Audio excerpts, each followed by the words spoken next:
যে ষড়যন্ত্র তারা করেছে সেই ষড়যন্ত্রকে বাস্তবায়নের জন্য রাস্তা হিসেবে ব্যবহার করা হচ্ছে নির্বাচন কমিশনকে। ষড়যন্ত্রটা কি? বিহারের নির্বাচনে আমরা দেখেছি একটা বিধানসভায় যদি বেশি না মাত্র 5 থেকে 7,000 ভোটকে বাদ দেওয়া সম্ভব হয়, তাহলে সেই বিধানসভার রেজাল্টকে উল্টো করে দেওয়া যায়। একটা বিধানসভায় 10,000 ভোটে বিজেপি পিছিয়ে আছে, তো সেই বিধানসভায় যদি বিজেপি বিরোধী ভোটকে 5,000 কেটে দেওয়া যায়, তাহলে আরাম করে সেই বিধানসভাটা বিজেপি জিতে যেতে পারে। সেইটা করার জন্য কেন্দ্র সরকার পরিকল্পনা করেছে। আগামী বিধানসভা নির্বাচনে পশ্চিমবঙ্গে যদি ক্ষমতায় আসতে হয়, তাহলে মুসলমানদের নাম কেটে বাদ দিতে হবে।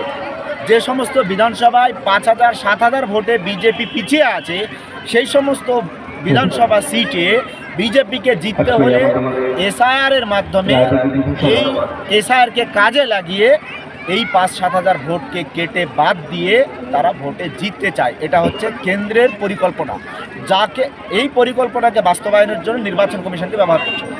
এবার প্রশ্ন হচ্ছে, তাহলে টিএমসি কি করে এই ষড়যন্ত্রে সামিল হলো?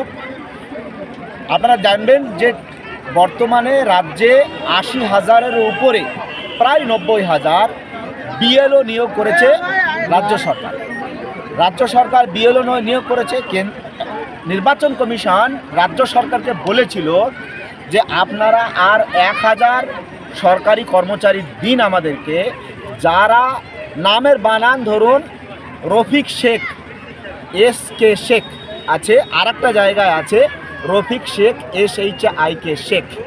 তো এই SK শেখ এবং SHIK শেখ, এই দুই শেখ শুধু একবার দেখবে, দেখার পরে হ্যাঁ ওটা বাবার নাম আলাদা আছে, একই বুথ আছে, ওর নাম একই আছে, শুধু নামের বানানটা ভুল আছে, ওটাকে ওকে করে দেবে, তাহলে তার বাড়িতে আর নোটিশ যাবে না।